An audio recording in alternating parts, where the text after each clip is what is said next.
great down here in Tennessee. We don't need y'all to talk about us because we're going to talk about ourselves.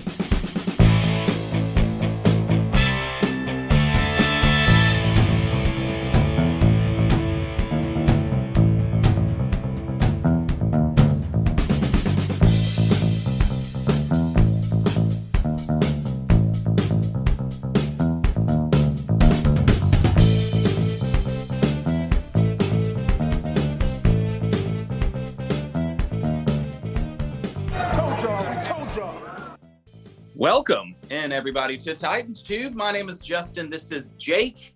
We're here, guys. We're here to talk about the Tennessee Titans and their victory over the Houston Texans in Week 8 by a final score of 17-10. Jake, this felt like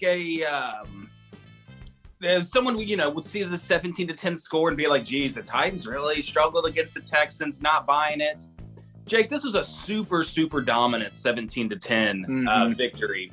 Obviously, the offense leaves some to be desired, but, we have Malik Willis out there. Props to Malik Willis getting his first start and getting his first win as an NFL quarterback. Gosh, it must be very, very nice and helpful to be able to turn around and hand the ball off. 32 times to Derrick Henry and 8 times to Dontrell Hilliard. So 40 times he handed the ball off, but they were very good handoffs, Jake. Yes. Because we had, as a team, including Malik Willis's 12 rushing yards, 314 rushing yards we put up on the Houston Texans. Man. Thank goodness for that. Thank goodness for that, Jake, because we were laughing before recording.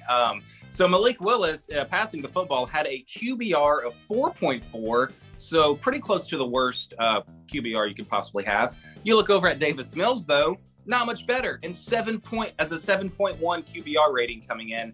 Possibly the worst quarterbacking game of all time, Jake.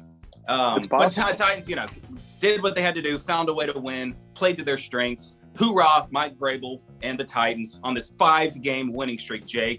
We're back. We're right back in the thick of the AFC, I think, officially after our start. How are you feeling, man? How are you feeling?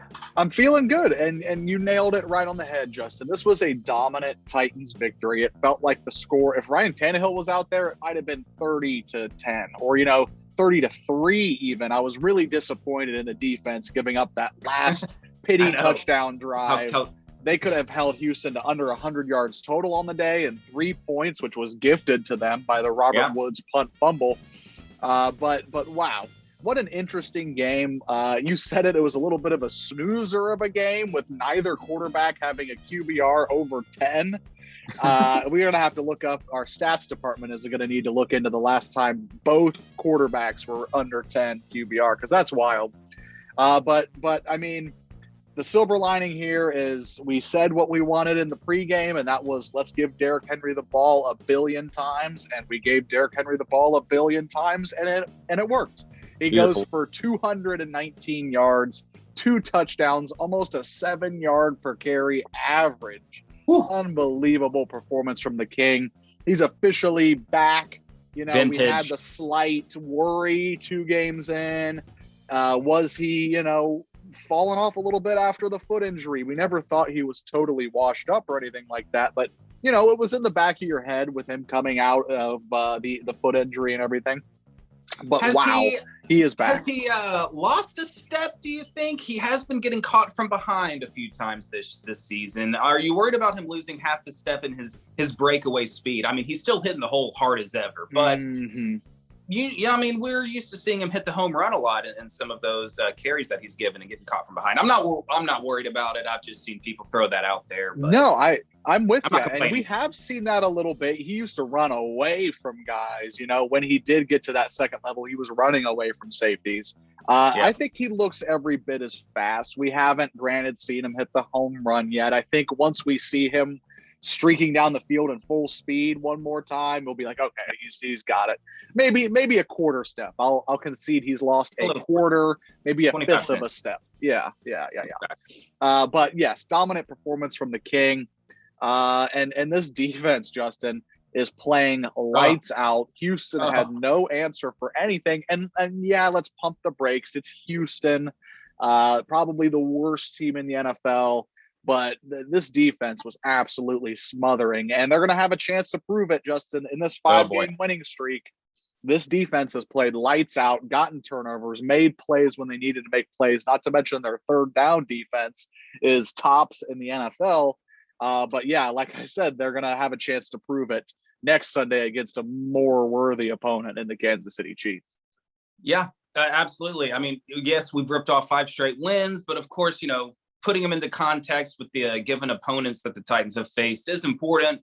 Still, no wins come easy or are guaranteed in the NFL. The majority of teams in the league this year already have pretty bad losses on their resume, including the Chiefs, who lost to the Colts, who the Titans beat twice. So yeah, you look at the Matt Ryan Colts Titans beat. They beat the Texans, beat the Raiders, beat the Commanders, thanks to a David Long interception at the goal line. So yeah. Less than 7-point wins that we're rattling off here, but the Titans get an opportunity to see, how far they've been able to maybe close the gap between them and the AFC's elite. Hopefully, we're able to close it more from the 41-7 defeat we took in week 2.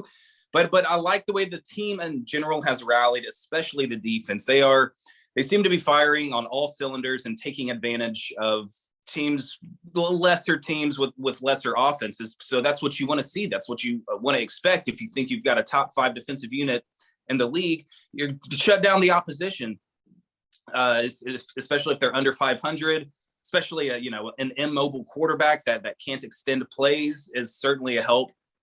Matt Ryan, Carson Wentz, Davis Mills though, but Patrick Mahomes, a quarterback that's going to be able to extend plays. So can this defensive line, who's been living in the backfield, I mean, just this game alone, 3 sacks, but 8 tackles for loss. I mean, yeah, we were getting after him in the backfield with this defense. So we're going to need to see that. I mean, this is probably outside of Derrick Henry, or maybe even including Derrick Henry, this might be the strength of this Tennessee Titans team are these studs on the front line. And also, David Long Jr. is turning into a star defensive player who led the team in tackles with 2 tackles for losses everywhere on the field. Can we, give some flowers to David Long Jr.? I was thinking about this yesterday or a couple of days ago. Is he the best Titans linebacker since who? I mean, would Keith you Bullock, perhaps? I mean, I was thinking, is there another linebacker that sticks out? I mean, would you put him above Jayon Brown when Jayon Brown was playing his best? Absolutely. I would. Is David Long even better than him? Yeah. You just consistently see number 51, David Long, making plays everywhere, whether it's intercepting passes at the goal line to win the game, whether it's, dropping back in coverage and getting Matt Ryan the very next week, or, it just seems like he's got that Kevin Byard-esque nose for the ball. He's just around it all the time, sideline to sideline. And yeah, he's a game changer and he's a game wrecker. And I think this defense is full of those, Justin. And it was no surprise that the Titans weren't going to live this season off of passing the ball and outscoring teams. It's never been the Tennessee MO, even forever, it seems like. But this defense feels a little different, Justin. This defense feels shored up.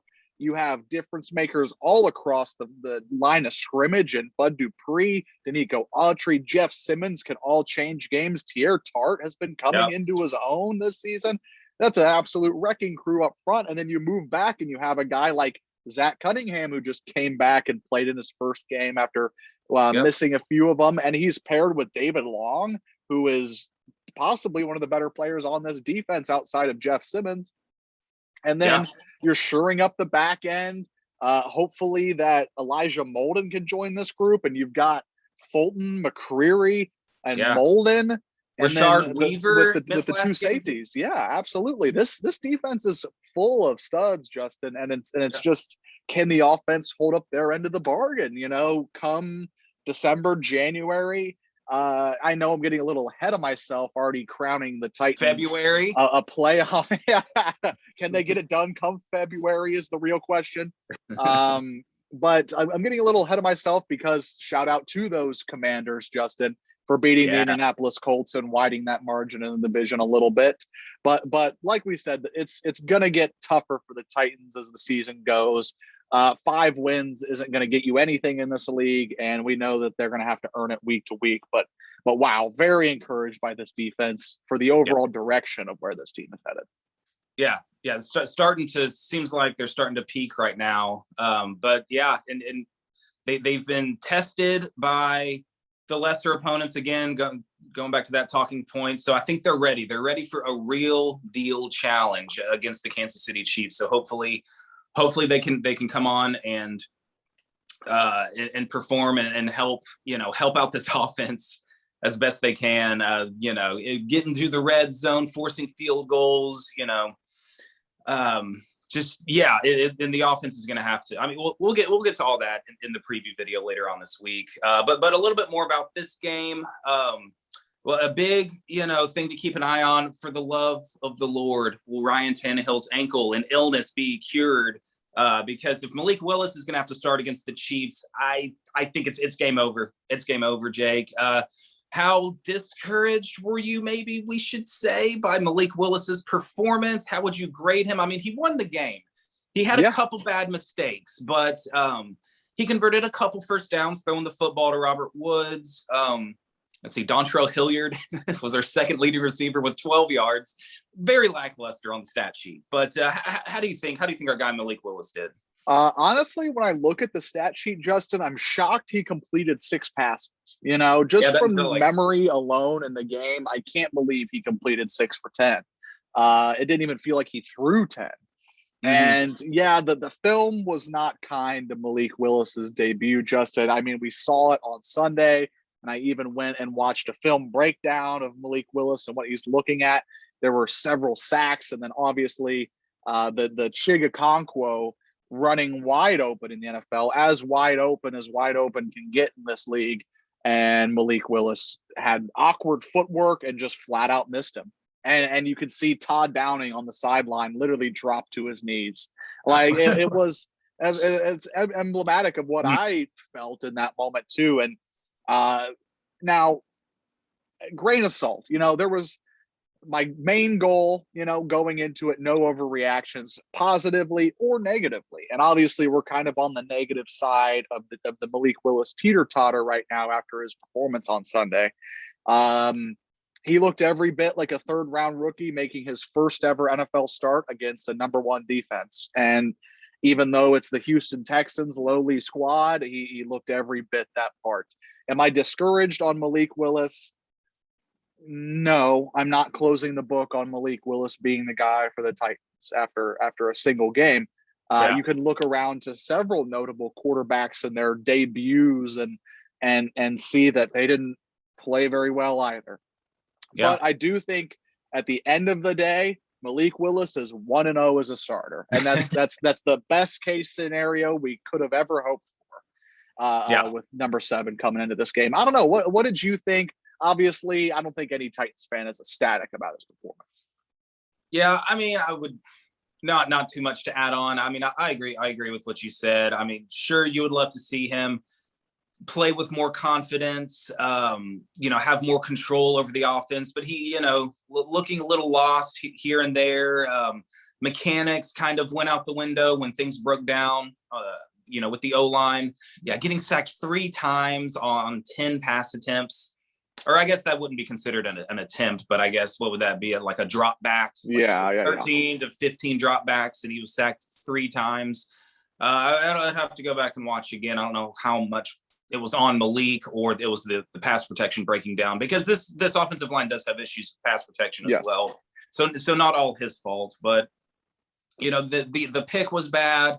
I mean, but still, what are we doing throwing the ball deep down the field to Cody Hollister? And that seemed to be like his first read. Like, I'm not a big fan of the play call. I mean, forcing Malik Willis to make a big play through the air to a fringe practice squad player.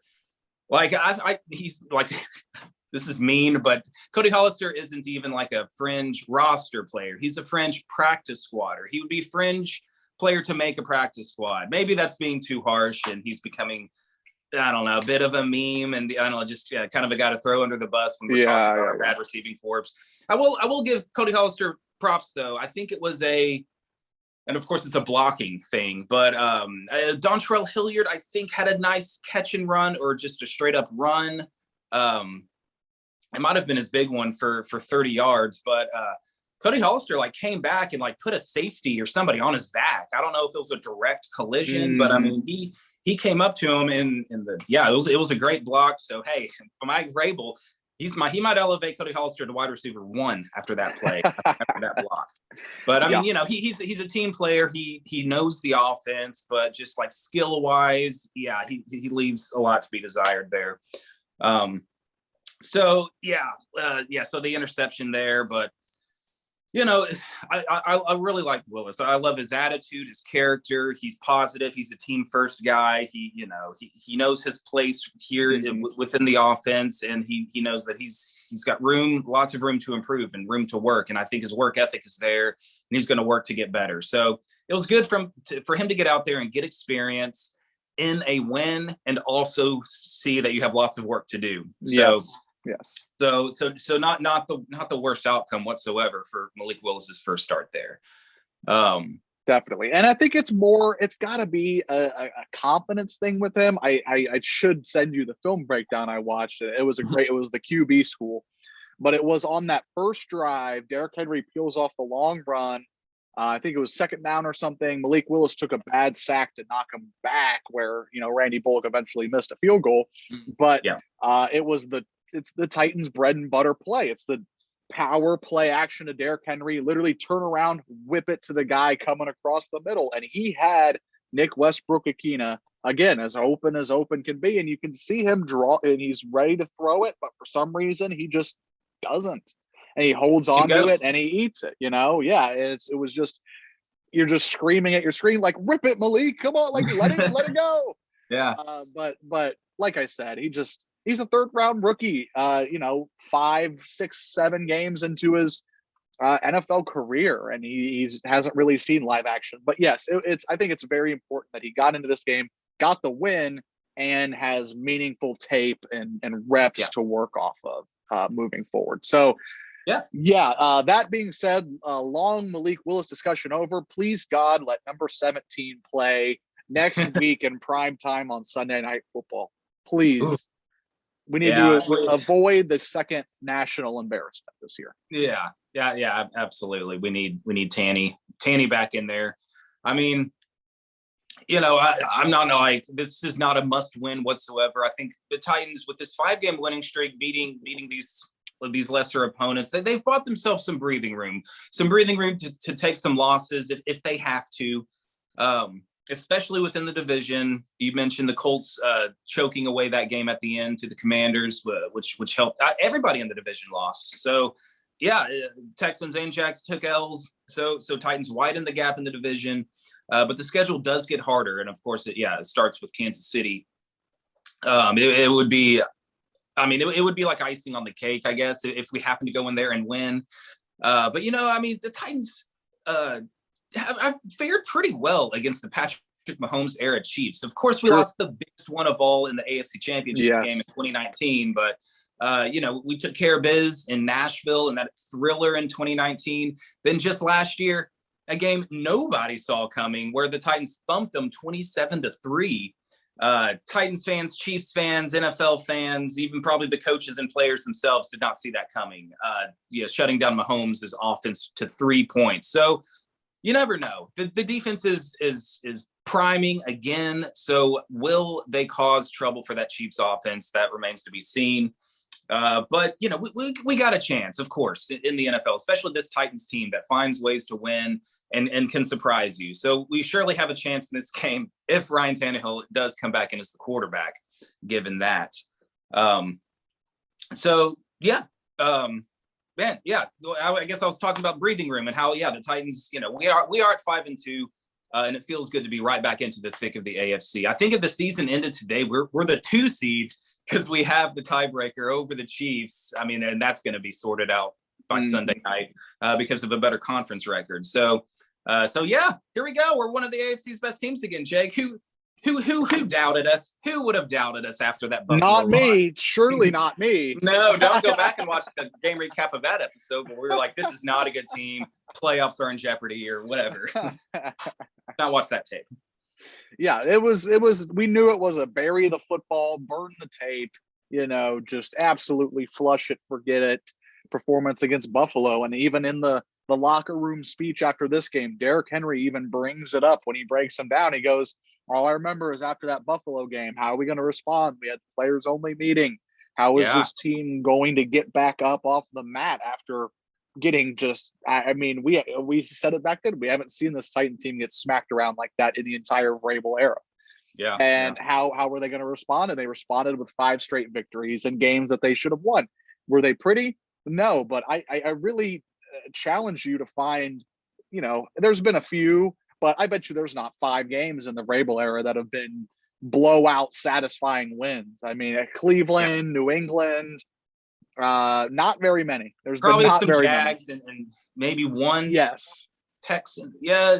The Texans game where they rested Deshaun Watson and Derrick Henry got the rushing title and the offense was popping off. That was like a 35-14 game when we got the wild card. Yeah. You can count on maybe one in few and far between. Yeah. We're not blowing people out. We just never go away and then find a way to win the game by one score at the end of the day. And then you go home battered and bruised. This is a very physical team. I mean, they will lay the wood, especially on the defensive side and the Derrick Henry side. I mean, he's just running hard, and you love to see that. This team is playing hard. This is the Mike Vrabel effect. He has these guys bought in and believing in what they're doing and excited to get out there and play for him. So, I mean, yeah, this is the identity. This is the identity of a Mike Vrabel team.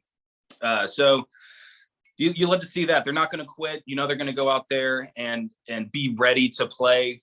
Hopefully, I mean, again, Buffalo game notwithstanding, this team does come out of the gate swinging. And man, yeah, I'm excited. I'm excited to see the follow up against an elite team like the Chiefs in one of the most hostile environments in the NFL. And I think the Titans have proven after these 5 games in the winning streak that we're ready. We're ready to take on a real challenge. So, I mean, what else is there to say? Anything else about this game? I don't know. Do you want to wrap it up already? We have to mention the Derrick Henry touchdown record for this franchise, Justin. I feel like we have to bring that up and raise the question again. I feel like this is my 3rd season doing Titans Tube with you, Justin. It's crazy that it's already the 3rd season, but I feel like I've asked you every single year, and I'm going to ask you right now. After his 6th 200-yard 2-touchdown game, Justin, he shatters. I wouldn't say he's shattered, but he is going to shatter and get some distance between him and the Titans' all-time touchdown record, which he said on Sunday.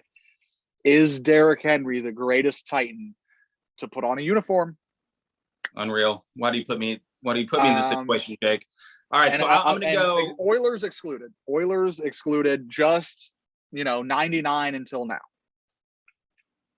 I'll go Eddie George 3, Derrick Henry 2, Bishop Sankey number 1, best Titans running back of all time. It's so interesting. I think in terms of just dominance and carrying the team, and I mean, he's very much of an Eddie George type as opposed to Chris Johnson. Chris Johnson was your quickster hitting the home run. Also, he had his times early in his career where he was just very difficult to tackle one-on-one, not just in the open field, but breaking tackles. I think that was an underrated part of Chris Johnson's early seasons. Was he would be able to bounce off guys with ease. But the winning has a lot to do with it too. Like, that's why there's so much nostalgia for Eddie George, is because those Titans teams won a lot of games, and he was the leader of that offense. He was the Derrick Henry getting 30 carries a game, grinding out yards, and won a whole lot for us. I think prime Derrick Henry is probably the best Titans running back of all time. But what I want to see, Jake, in terms of career, is stacking these seasons now. I mean, he only has 3 1,000-yard seasons, I believe. Of course, one of them is a 2,000-yard season. But I think CJ2K had 6. Eddie George came right out of the gate his rookie year and ripped off 5 or 6 straight 1,000-yard years. There was a 900-yard year there somewhere in the middle, much like Derrick Henry, that was because of injury. But as in terms of volume stats and just the longevity, I mean, he got a late start in his career because he had to split carries and also kind of figure out the NFL and the NFL scheme and speed itself, which he's clearly done now. give him 1 or 2 more 1,000-yard seasons, and I think there's going to be zero doubt that he's the best here of all time. And stacking together maybe a Super Bowl run would also help his legacy here. But I think as of now, I think it's, in my opinion, and I mean, it's not the correct opinion, but it's a opinion that he's the best running back that the Titans have ever had. And there's some stiff competition there too. So big praise for Henry. Eddie George obviously has the longevity on him as it stands today. I'm with you there. Yeah, never missed a game, all that. Already surpassed Chris Johnson in the Titans Mount Rushmore of running backs. Chris Johnson was dominant. But I just feel like what we've seen from Derrick Henry, and it was literally flipping a switch when, they played the Thursday night Jags game, 99 yards. What we've seen from Derrick Henry since then has, I can't even fathom that we get to watch who I think is a Hall of Fame caliber player. We are seeing history not being so kind to those nostalgic Titans, with Steve McNair and Eddie George both getting Hall of Fame nominations, but they never make the final ballot. And it's been year after year after year of them not making the final ballot. If Derrick Henry can keep stringing together these kinds of performances over the next 2 to 3 years, he's a Hall of Famer. And I think he's already knocking on the door. I think he's already on that plateau that Steve and Eddie are on right now. I feel like he will be considered for the Hall of Fame. If he never carries the ball again, he'll be in that nominated but never gets the nod. But wow, like he's got a lot of football left in him though. Exactly, and I feel like we're seeing him run as hard as ever. Now, did he lose the quarter of a step of his speed? Maybe, but when he is hitting the line and hitting the hole, he's every bit as fast as he was day one. And it's just, I feel lucky and I feel grateful that we get to watch this string of absolute greatness from a Titans player. And I really think he has surpassed a lot of those Titan greats. I fully believe, again, if he didn't carry the ball ever again, 22 would be retired. And, we haven't seen 28 be retired yet. I agree with you. I think winning has a lot to do with it. Maybe I'm obviously nostalgic for the Chris Johnson Titans, but am I really nostalgic for a 6-10 team? Or, they were 7-9 the year he rushed for 8-8. They rushed for 2,000 yards, and that team was 8-8. So, how can I be nostalgic about it? But man, just Derrick Henry, what a blessing to get to watch him. It's unbelievable.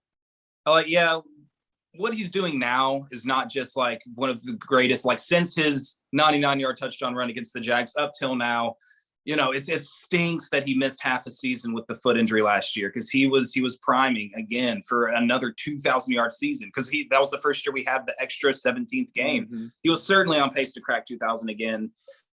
So even considering that, what he's been doing since that 2018 season is not just one of the best runs for a running back in Titans history. This is some of the greatest running back play we've seen in NFL history from the last 2.5, 3 years that he's been doing, and just how dominant he is in carrying the team.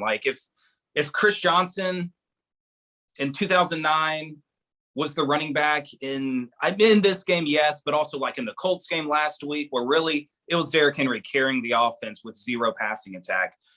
Would we have won those games with Chris Johnson running the way that he does? I don't know. Could he carry the load for us by himself when nothing else is clicking?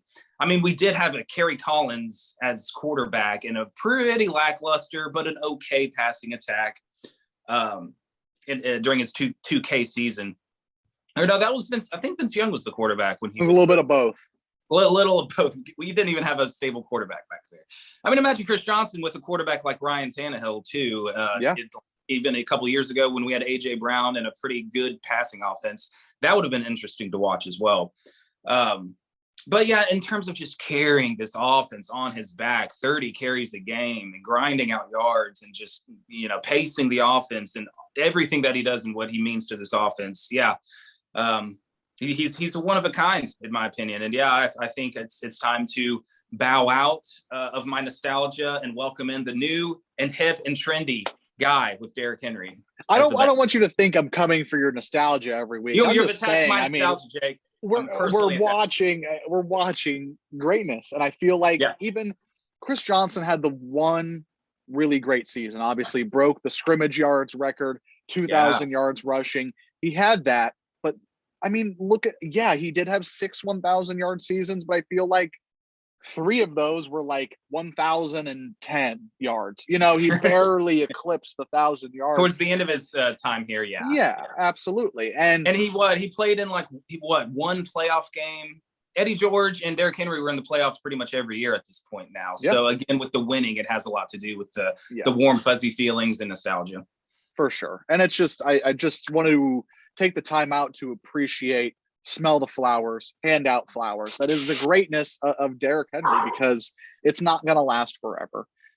You know, I'll never forget, we canceled our episode when he got hurt last year because it was just, is it over? But and it's not. It's still going, and it's amazing. It's truly a treat.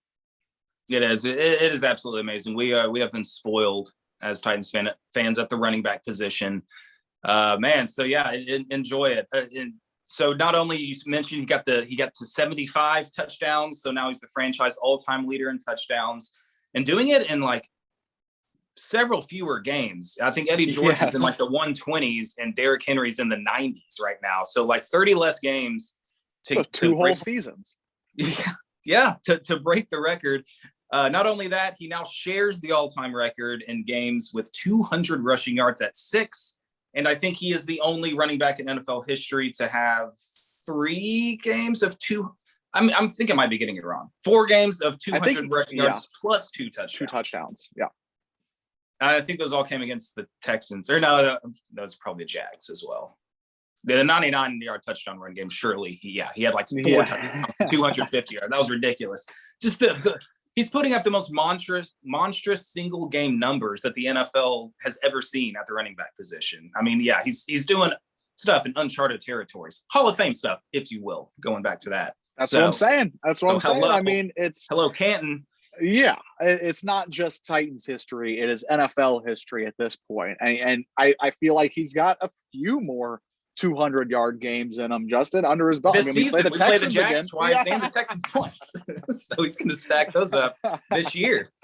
So he could be, he's going to shatter the franchise touchdown record. He's going to own, sole possession of the 200-yard game club record. It's amazing. So hats off to Derrick Henry, and just tighten up, Justin. I feel like that was the entire story of the game. Malik Willis was lackluster, but wow, is Derrick Henry good? I can't believe I almost forgot about it. I was almost ready. Are we wrapping it up? Are we missing something? Oh, duh. The most important player, one of the most important players in Titans history. Let's rant about him. And you love to see it. And this team, dude, they feed off of Henry. They rally around him. He used to be, when he came to this team as a rookie and then to his first couple of years, it seemed like he was a very quiet guy, didn't say much. And he may very well be that by nature, but you see him like leading the huddles and giving little speeches and stuff in the locker room. And he has ascended as like the leader and the guy of this team. So absolutely love to see him. Face of the team, face of the franchise. Can't say enough about Derrick Henry and what he means to this team. Absolutely. Love to see it. All hail the king, Justin. I think we're ready to wrap now after our Derrick Henry appreciation. I mean, how could we not? Yeah, how can we top that? Yeah. But anyways, like, comment, subscribe, all that jazz. Tighten up 5 in a row for your Tennessee Titans. 5-2, firmly in control of the division. But, we have another big date night on prime time with the entire country watching, Justin. Will the results be different than week 2, or will they be the same, or will they be somewhere in the middle? We'll find out, and we'll dive into that into the preview for sure. Sounds good. Can't wait. You guys, thank you guys so much for joining us yet again. We appreciate all y'all. We leave comments. We do read the comments, and we love that we have an audience here after all these years to listen to us word vomit for 40 or so minutes. So that's great. Thank you guys so much for the support. We'll see you guys in the preview video for sure. Sounds good. Tighten up.